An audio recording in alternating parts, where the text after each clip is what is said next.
Hey everybody, I decided to add this part to the episode.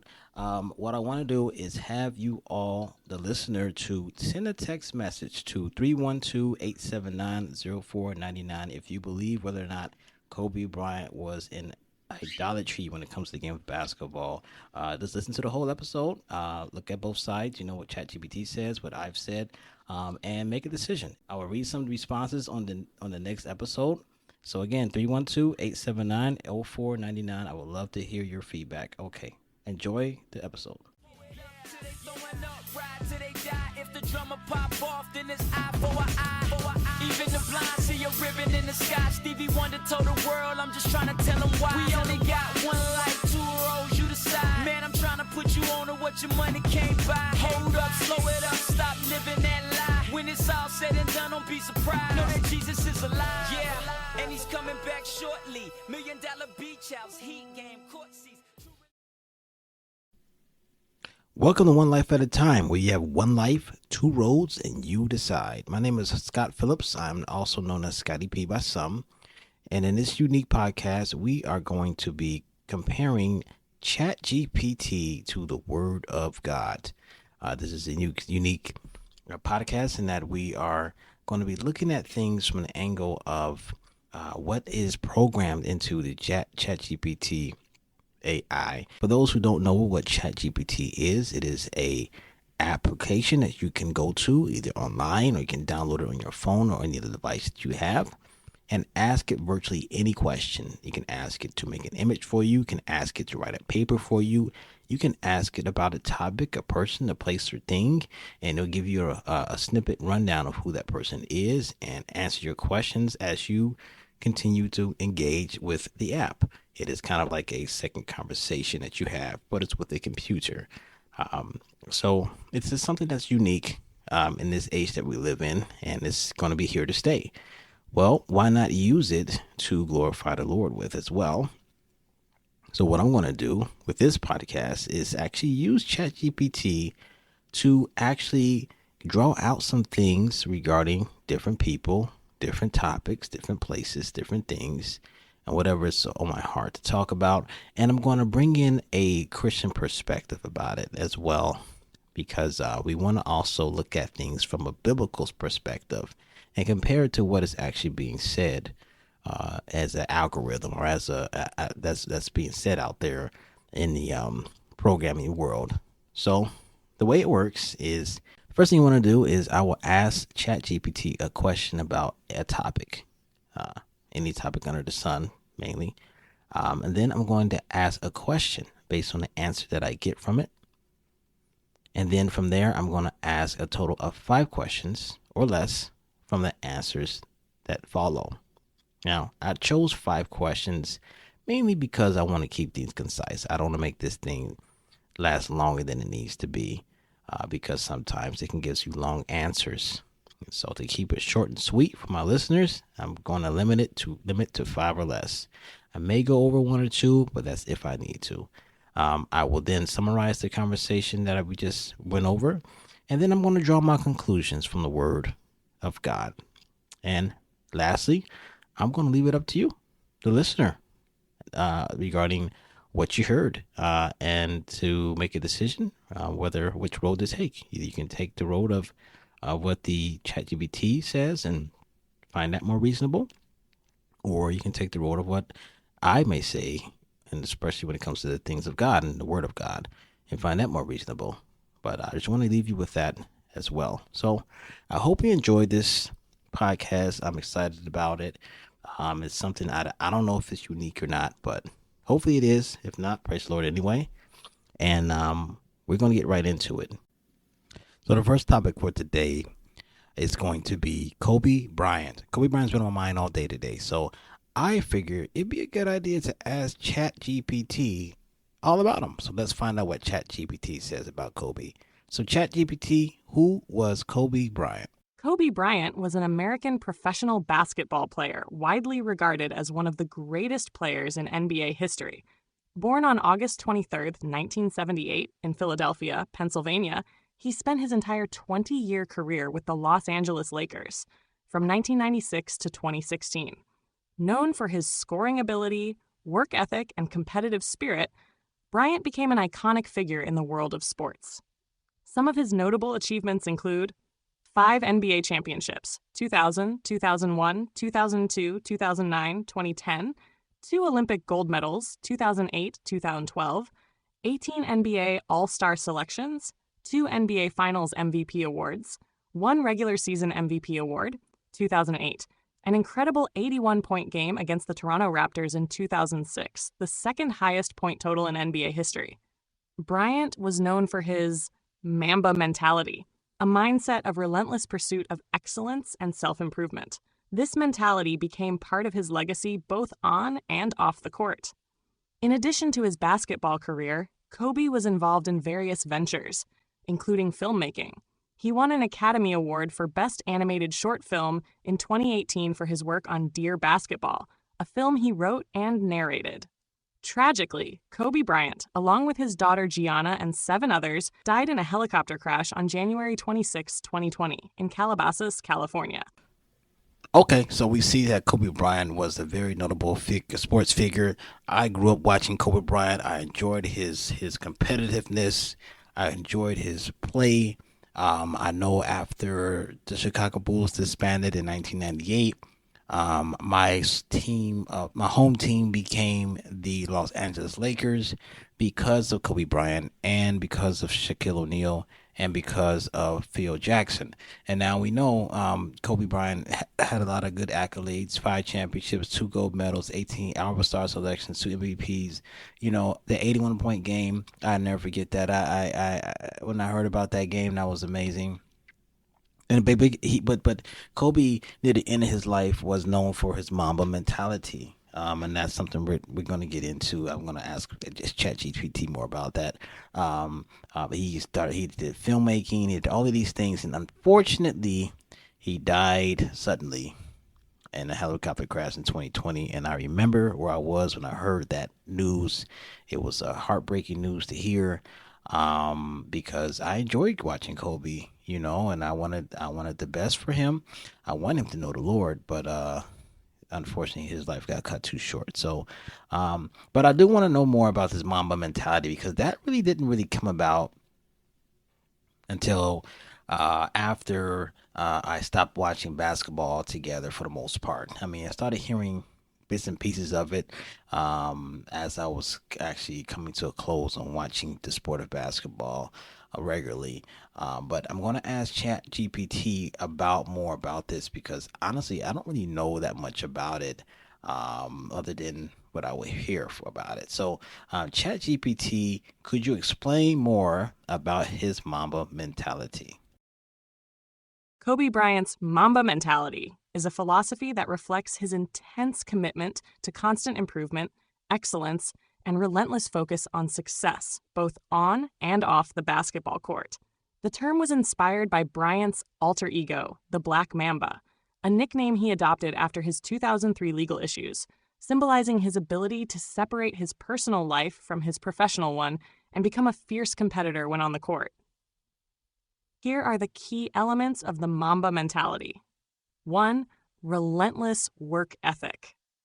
Bryant was known for his tireless work ethic. He often spoke about how he would outwork everyone else, even if it meant waking up at 4 a.m. to train. His commitment to improvement was unmatched, and he constantly pushed his physical and mental limits. The idea was to be better each day than the day before, no matter the obstacles. 2. Mental toughness. A major component of the Mamba mentality is the ability to stay mentally tough and handle adversity. Bryant believed that when faced with challenges, the true competitor is the one who rises above them and maintains focus, no matter the situation. This mental fortitude extended to his ability to perform under pressure, whether it was in the heat of an NBA Finals game or a clutch situation late in a regular season game. 3. Focus and discipline. Bryant emphasized the importance of focus and discipline in achieving greatness. His ability to block out distractions and stay locked in on his goals was key to his success. Whether it was film study, training, or executing in games, Kobe maintained an intense level of concentration that allowed him to make precise decisions and elevate his play when it mattered most. Shiner 4. Embrace failure and learn from it. Kobe was not afraid to fail. In fact, he embraced failure as a crucial part of the learning process. He believed that mistakes should be viewed as opportunities for growth, and he often reflected on his performances to understand what went wrong and how he could improve. This mindset helped him rebound from setbacks, such as injuries or tough losses, and come back stronger. Perfectionism. Bryant always strove for perfection, and his high standards for himself often set him apart from his peers.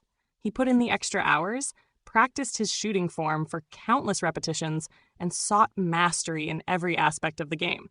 This perfectionist attitude was crucial in developing his skill set, which made him one of the most versatile and complete players in NBA history. 6. Competitive spirit. At the heart of the Mamba mentality is an insatiable desire to compete and win. Kobe's passion for the game and his drive to be the best were undeniable.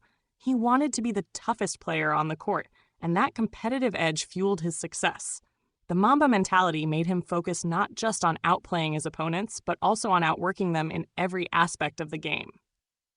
7. Self-belief. Kobe's self-belief was a cornerstone of his mentality. He exuded confidence, both in his abilities and in his approach to challenges. Even when he faced doubters, his belief in himself and his skills was unshakable. This self-confidence allowed him to take the game-winning shots and make decisions under pressure, knowing that his preparation and mindset would lead to success. 8. Holistic development. While Mamba mentality is often associated with Kobe's basketball career, it also extended beyond sports. He applied the same mindset to various aspects of life, including his post-basketball ventures, such as business, writing, and filmmaking. After retiring, he encouraged others to adopt the same mentality for growth in their personal lives and careers, whether they were athletes or not. In essence, Mamba mentality is about pushing the boundaries of what's possible, persevering through obstacles, and constantly striving to be the best version of yourself. It is a mindset that emphasizes hard work, resilience, and unyielding dedication to your craft, whatever that may be. Okay, so we see here that the Mamba mentality is a philosophy, and it has 8 different points about it: mental toughness, relentless work ethic, focus and discipline, embracing failure, perfectionism, competitive spirit, self-belief, holistic development. So, and these are things that you kind of saw in Kobe, especially later in his life. He was a very, very hard worker, getting up at 4 in the morning to train. I heard stories also myself that he got to the gym before everyone else and left everybody after everybody else left. Um, he was a very disciplined man. He loved the game of basketball. And it became his mentality where it's like, it's all or nothing, and he learned from his mistakes and only got better at his game. Now, one thing I realized when I was asked ChatGPT this question, that he adapted this nickname, the Black Mamba, and he adapted it after, it says here, after his 2003 legal issues. So I'm going to ask ChatGPT, what were those legal issues? What legal issues did he have in 2003? In 2003, Kobe Bryant was involved in a highly publicized legal case stemming from an accusation of sexual assault. The incident occurred in the summer of that year, when Bryant was staying at the Lodge and Spa at Cordillera in Eagle, Colorado. A 19-year-old hotel employee accused him of raping her in his hotel room on the night of June 30th, 2003. Key events. 1. Accusation and arrest. The woman reported the alleged assault to the police, and Bryant was arrested on July 4th, 2003, and charged with 1 count of felony sexual assault. Bryant admitted to having sexual relations with the woman, but maintained that the encounter was consensual. 2. The legal proceedings. The criminal case was closely followed in the media, and there was significant public scrutiny. The woman, who was not identified at the time, later decided not to testify in the criminal trial. As a result, in September 2004, the criminal case was dropped. The prosecution stated that it could not proceed because the alleged victim was unwilling to testify and her credibility was called into question. 3. Civil lawsuit. In addition to the criminal case, Bryant was also involved in a civil lawsuit filed by the woman in 2004, where she sought damages for the alleged assault. In 2005, the two parties reached an out-of-court settlement. The terms of the settlement were confidential, but Bryant issued a public apology, acknowledging that the encounter was a mistake and expressing regret for how the situation had unfolded. He did not admit to committing any criminal act, but said that he understood the woman felt that she had been hurt by the experience. Impact on Bryant's career. The legal issues in 2003 had a significant impact on Kobe Bryant's reputation, particularly in the short term. His personal and professional life was intensely scrutinized, and the case overshadowed his basketball career for a time. However, over the years, Bryant worked to rebuild his image and focus on his basketball legacy. The incident also led to the adoption of his Black Mamba persona, which he later described as a way to compartmentalize his personal life and transform into a more focused and competitive athlete. While the legal case was resolved, it was a pivotal moment in Bryant's life and career, influencing how he approached his public image and how he was perceived by fans and the media. Okay, so we see here that the turning point in his career was after this 2003 sexual assault thing. Uh, so he decided to become this Black Mamba after he was caught. He was caught in adultery, essentially. He was accused of sexual assault. He denied the sexual assault, but he did not deny having sex with the woman. Now, I remember this incident, and I remember vividly, the press conference and everything, and how he just looked so dejected and defeated, and I was in shock because, at that time I looked up to him as like kind of like an idol. Like, this guy is Kobe Bryant, he can't do no wrong.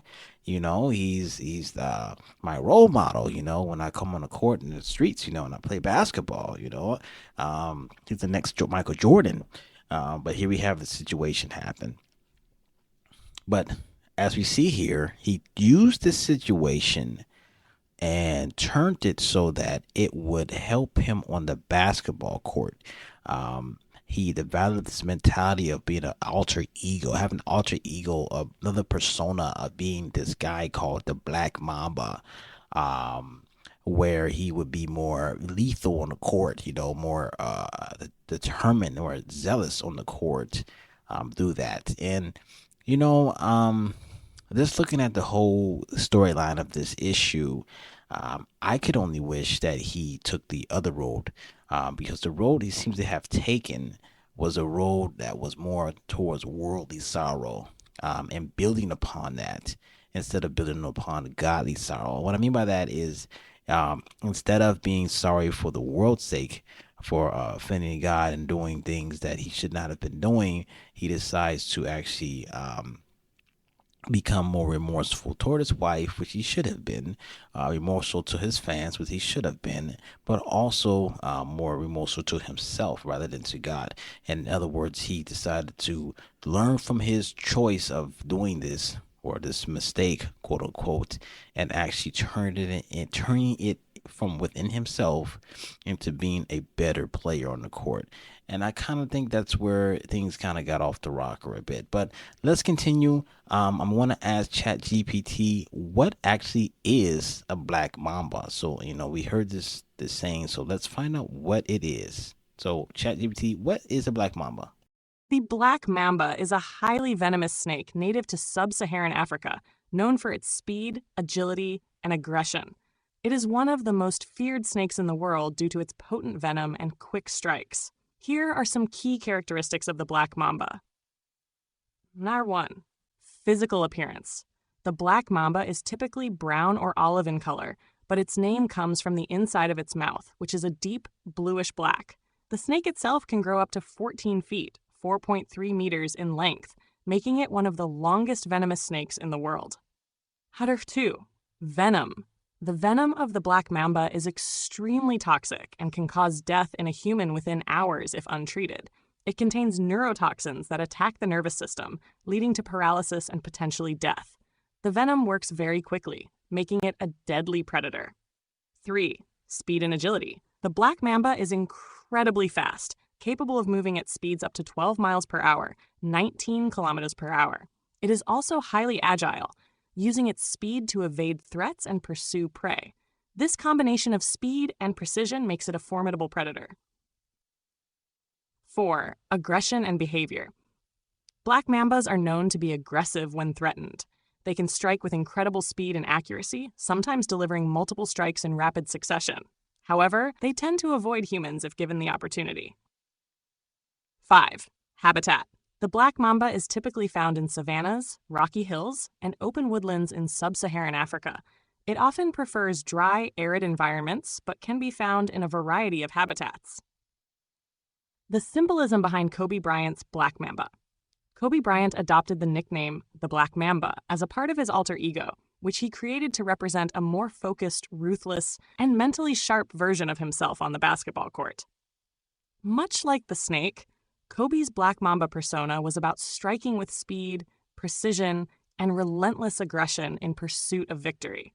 He used this mentality to elevate his game, often working harder and longer than his peers, and it became synonymous with his fierce competitive spirit. The Black Mamba also served as a way for Kobe to separate his personal life from his professional life. When on the court, he embodied the sharp, focused, and unstoppable traits of the Mamba, allowing him to perform at his highest level. Okay, so we see here that the black mamba was a vicious snake in sub-Saharan Africa. Black in appearance, obviously, venom had a venom. It was a poisonous snake. It was very fast, very agile, very aggressive. And Kobe Bryant decides to make that part of his alter ego.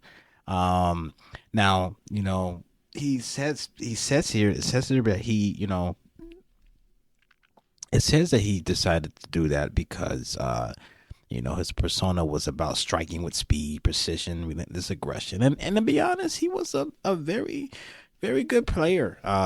You would see that on the court. He was very fierce, on the court. He even had a face to go with it. Now, my only concern, though, is that I would never compare myself to be a snake. All throughout the Word of God, and I'm going to get more into this later on as he finishes this up.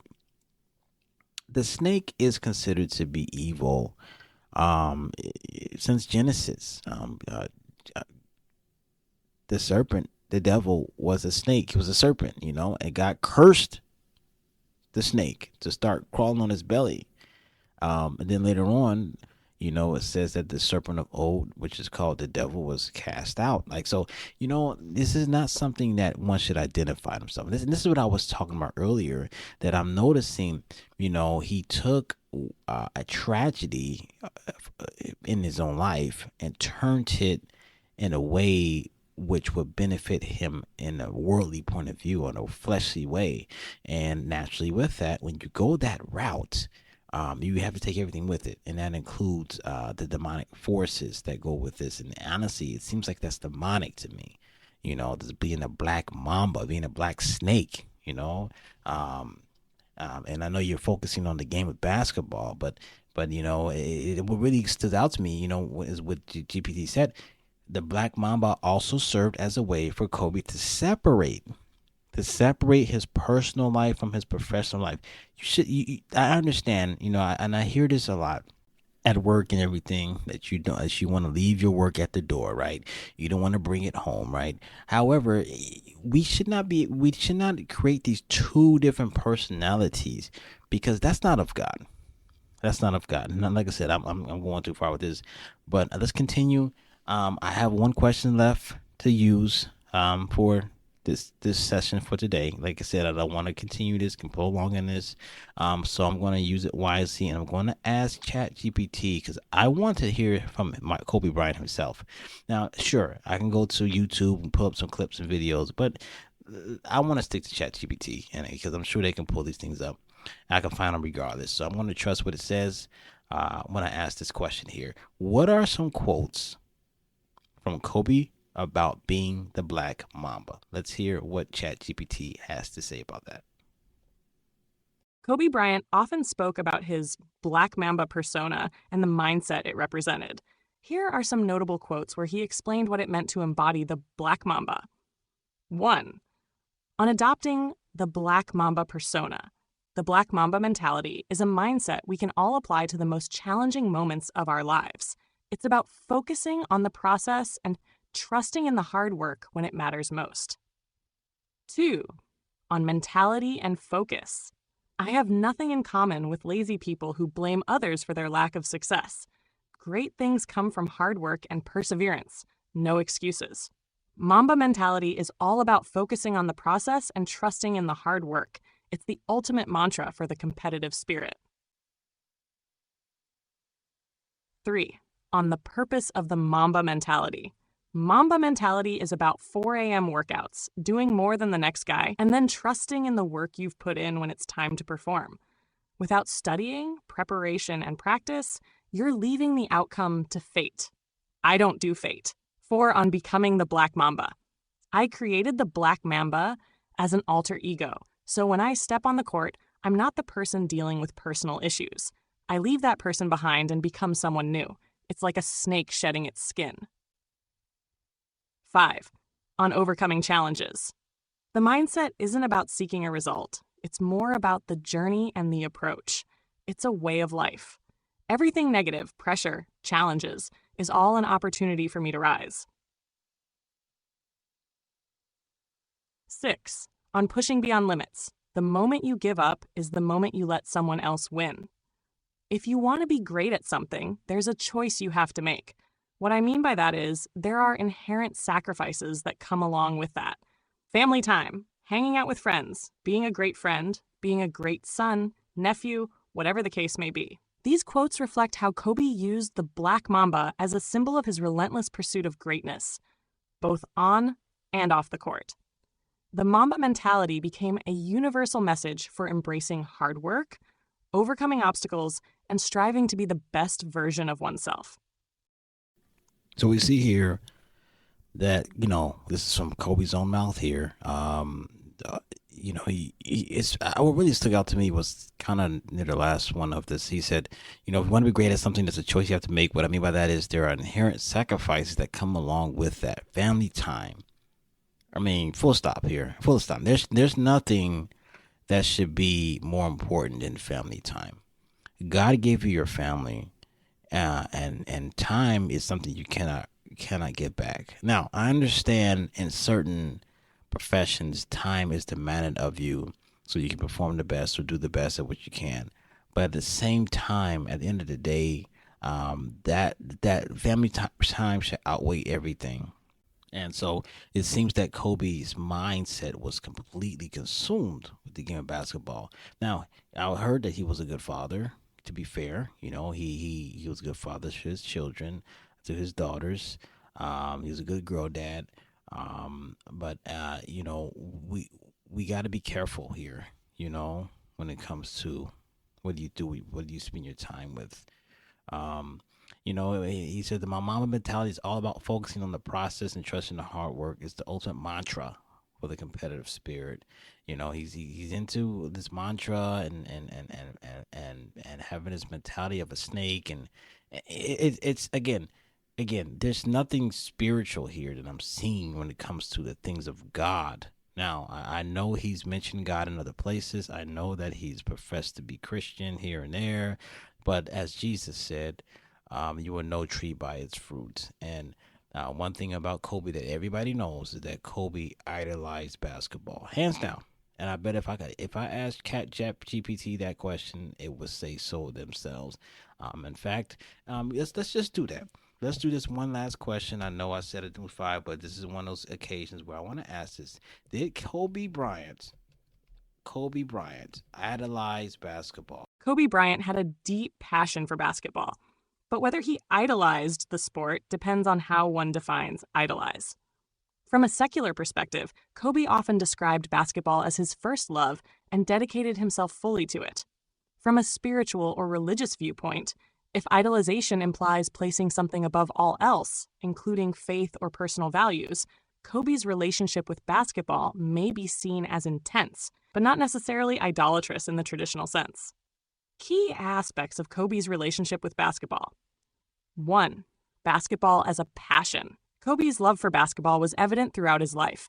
He described it as a vehicle for expressing his creativity, discipline, and drive. His poem, Dear Basketball, encapsulates how much the sport meant to him, starting from childhood. He referred to basketball as a love story, indicating a deep emotional connection. 2. Relentless dedication. Kobe's legendary work ethic, training for hours, even at 4 a.m. and playing through pain, demonstrates his near-obsessive commitment to mastering the game. This level of dedication might be seen by some as bordering on idolization, but Kobe himself spoke about the balance between basketball and his faith, family, and personal growth. 3. Faith and priorities. In interviews and personal reflections, Kobe acknowledged his Christian faith and credited it with helping him through challenges, such as his 2003 legal issues. This suggests that while basketball was central to his life, it was not his ultimate foundation. In his later years, Kobe focused more on his family, storytelling, and mentoring, showing a broader perspective on life beyond basketball. 4. Spiritual perspective. Kobe described basketball as a gift and saw his talents as something he was entrusted to cultivate and share. This aligns with a perspective that values gratitude and stewardship over idolatry. Summary: Kobe Bryant didn't idolize basketball in the sense of placing it above everything else in his life. He loved and respected the game deeply and dedicated himself to it with unparalleled passion and discipline. However, his faith, family, and personal growth were also important to him, especially later in life, indicating that basketball was a part of his life's purpose rather than an object of worship. So I'm going to play Dear Basketball. I'm going to play the actual cartoon slash short film that Kobe was involved in making kind of just before he passed away. And after that, well, we'll just be the judge of everything, okay? So here it is. A one-point game.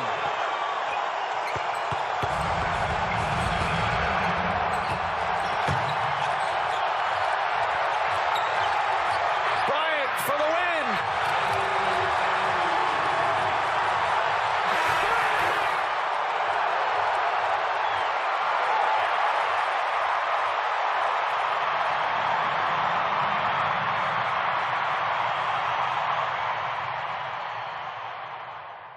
Dear Basketball.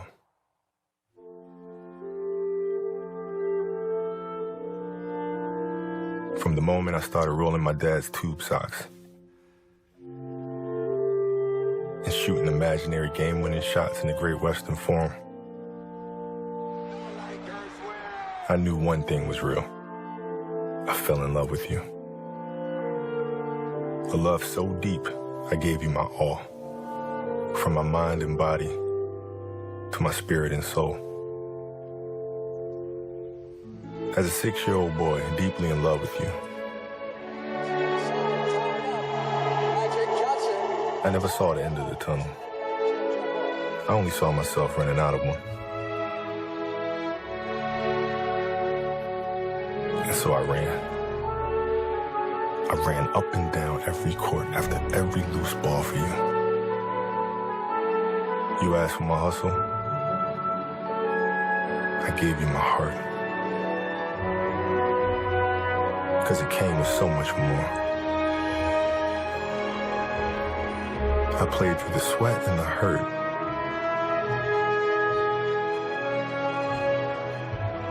Not because challenge called me,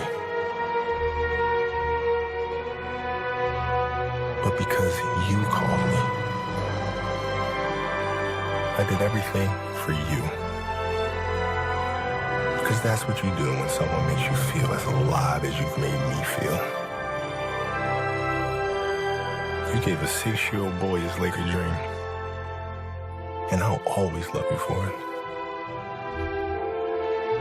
But I can't love you obsessively for much longer. This season is all I have left to give. My heart can take the pounding. My mind can handle the grind. But my body knows it's time to say goodbye. And that's okay. I'm ready to let you go. I want you to know now, so we both can savor every moment we have left together. The good and the bad. We have given each other all that we have. And we both know, no matter what I do next, I'll always be that kid with the rolled up socks, garbage can in the corner, 5 seconds on the clock, ball in my hands. 5, 4, 3, 2, 1.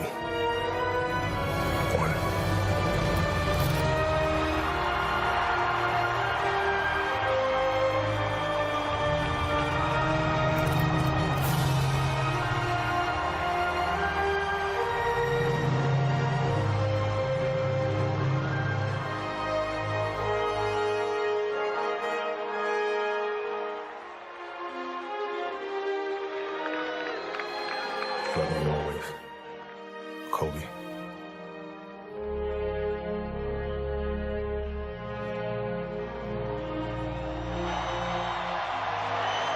Good measure. ChatGPT, what is idolatry in the Bible? The Bible addresses the issue of idolatry in many passages, warning against placing anything above God in our hearts, actions, or priorities. Here are some key Bible verses about idolatry. Old Testament. In Exodus 20, verse 3-5, NIV, "You shall have no other gods before me. You shall not make for yourself an image in the form of anything in heaven above, or on the earth beneath, or in the waters below. You shall not bow down to them or worship them. For I, the Lord your God, am a jealous God." This commandment emphasizes the prohibition of worshiping anything other than God. 2. Leviticus 19, verse 4, "Do not turn to idols or make metal gods for yourselves. I am the Lord your God." A reminder to keep worship and trust solely in God. 3. Isaiah 44, verse 9-10. "All who make idols are nothing, and the things they treasure are worthless. Those who would speak up for them are blind. They are ignorant to their own shame." Highlights the futility of idol worship. 4. Psalm 115, verse 4-8, NIV. "But their idols are silver and gold, made by human hands. They have mouths but cannot speak, eyes but cannot see. Those who make them will be like them, and so will all who trust in them." This passage contrasts the lifelessness of idols with the living God.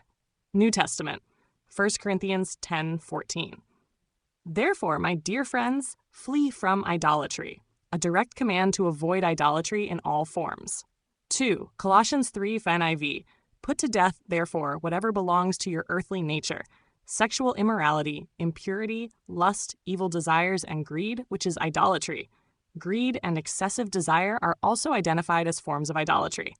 3 Romans 1:21-23. "For although they knew God, they neither glorified him as God nor gave thanks to him, but their thinking became futile, and their foolish hearts were darkened. Although they claimed to be wise, they became fools and exchanged the glory of the immortal God for images made to look like a mortal human being and birds and animals and reptiles."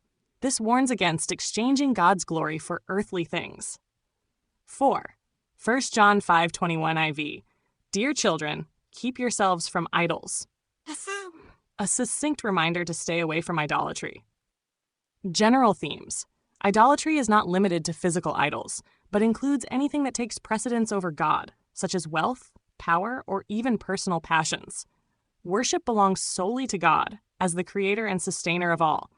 Idolatry leads to spiritual blindness and separation from God, while true worship leads to a deeper relationship with Him. These verses collectively remind believers to prioritize God above all else and guard their hearts against anything that might take His place. Okay, so here's where we disagree with, ChatGPT is obviously saying that Kobe Bryant didn't really idolize basketball, depends on how you look at it. And, sure, he can use basketball to help him better himself. But, there's things that are pretty obvious here, when you're spending all your time in the game. And you're using your family time to play the game of basketball. You make a movie about basketball and about their basketball, and then you have this mentality of being a black mamba, like, you know, an alter ego, you know, and you're teaching this stuff to children about, you know, having this alter ego about yourself, you know, and so, you know, all of these things are just to point to the idea that his mind was consumed with the game. And you know, like I said, Kobe Bryant was a great basketball player. Don't get me wrong; he was one of my favorite heroes of the basketball game, the sport. But you know, this is where, you know, you have to make a decision. You know, whoever's listening here, do you agree with ChatGPT that he did not idolize basketball, that he respected the game deeply, dedicated himself to it, but his faith, family, and personal growth were also important to him. Now, mind you, I didn't really go too much deep into his faith, you know, and everything, but I do know, like I said, he was Catholic. I do know. He did have faith. However, he would not speak much about it, to be honest. At least I haven't heard much about it. People speak a lot about the game of basketball, you know, and that was, you know, I heard more stories about that, you know, than I heard the words Jesus come out of his mouth. So, you know, these are just things that just to consider here. And like I said, you know, this is the whole point of the podcast. You know, you got a perspective from a godly person who loves the Lord Jesus, and the perspective of ChatGPT, which is all it is a combination of different articles and different sources that are put together to make a nice flow for a person that's really trying to get questions answered. So, but I'll leave it to you. You decide. You know, was Kobe Bryant was he in idolatry? Was he not? You know, what was his legacy? Did he have a good legacy? Did he not? Personally, in my opinion, he did not have a good legacy. If you look at it from the point of view of being closer to the Lord, which is really all that matters. He did have a good legacy when it came to working hard, when it came to playing hard, when it came to loving the game of basketball. He did contribute to that pretty significantly. So, but other than that, you know, it is what it is. So, appreciate you all actually listening anyway to this podcast, and I'm excited about this series. I mean, about this whole thing that I'm doing here. I hope it's something that you guys can continue tuning in with. I have to put a plug in for the other podcast that I currently have going on right now. The first one I have is called Kingdom Minded Family. It's one that me and my wife are doing, and it's talking about our family life, our relationship life. We only have 2 episodes up there right now, mainly because we've been kind of bogged down with sicknesses and other things. We have 4 children, so we got to deal with that. The second podcast that I have up is also called Practical Discipleship for those who believe in Jesus, who love Jesus. I get more into the practical side of things of how to live like Jesus. I explore about what a disciple is, where our focus should be when it comes to the kingdom stuff, what our mission should be, or our action should be as as disciples of Jesus when we go out and share the gospel, how we're supposed to be healing the sick, casting out demons. And now I'm in the middle of a series, an 8-part series entitled Systematic Churchianity, where I am talking about the origins of the church system that we live in right now, especially in the West, when it comes to the church building, when it comes to the pulpit and the pews, and how things are set up and how things should have been set up. If you go back into the early church history.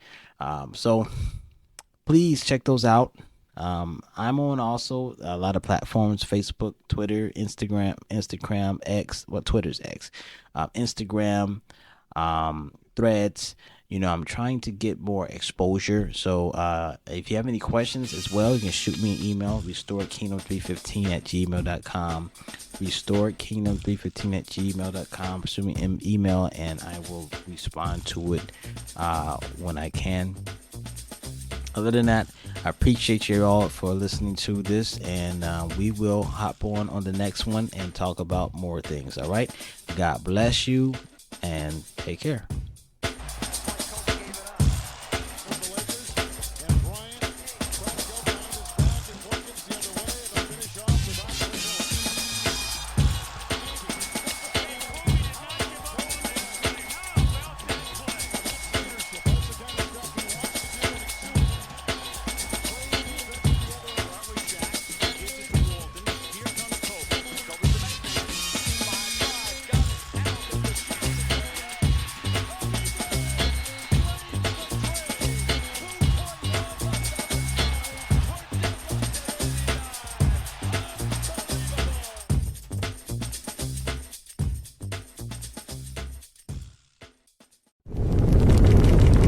Sword Kingdom.